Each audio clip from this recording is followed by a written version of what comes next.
Article 370 के नाम आजकल न्यूज में बहुत सुना जा रहा है, तो आइए जानते हैं कि यह क्या है और इसे क्यों हटाया गया।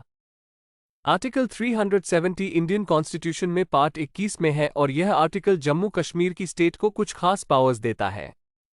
यह आर्टिकल भारत के पहले प्रधानमंत्री जवाहरलाल नेहरू द्वारा इंडियन कॉन्स्टिट्यूशन में शामिल किया गया और तब से अब तक इसे कई बार हटाने की डिमांड हुई है, लेकिन इस आर्टिकल 370 को सिर्फ president of India Jammu Kashmir की असेंबली ही अबॉलिश की रिक्वेस्ट कर सकती थी और यही इसमें सबसे बड़ी परेशानी थी, क्योंकि जम्मू कश्मीर की स्टेट कभी भी इस आर्टिकल को खत्म करने के हक में नहीं थी। यह आर्टिकल 370 जम्मू कश्मीर को अलग संविधान रखने की भी इजाजत देता था, अलग झंडा रखने की इजाजत भी देता था।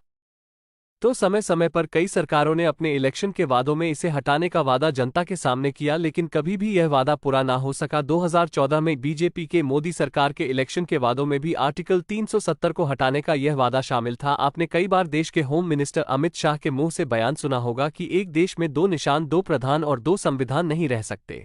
देश में दो प्रधानमंत्री कैसे हो सकते? एक देश में दो संविधान कैसे हो सकते? एक देश के दो झंडे कैसे हो सकते? कॉलेज में पढ़ा